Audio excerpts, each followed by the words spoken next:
Hey everyone, today I'm going to show you how to enable the compass on your map in Waze. This handy feature helps you always know which direction you're heading, making navigation even more intuitive. So let's get started with this quick tutorial. First, look at the upper left corner of your screen where you'll see three horizontal lines. This is your main menu icon. Go ahead and tap on it to open up all your Waze options.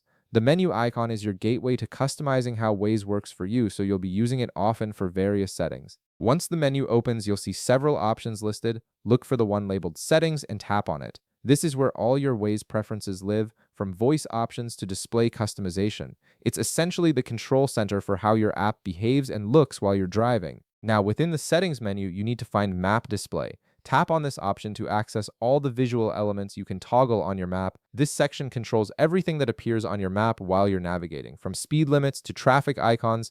After entering Map Display, you'll notice a section labeled Map Information and Overlays. This area contains all the additional information layers you can add to your map view. These overlays provide extra details that can make your driving experience more informed and safer. Inside that section, scroll through until you find the option that says Show Compass. This is the specific feature we're looking for. The compass is a simple but useful tool that constantly displays which direction you're facing, whether it's north, south, east, or west. Right beside the Show Compass option, you'll see a toggle button. Tap on this toggle to turn the compass feature on.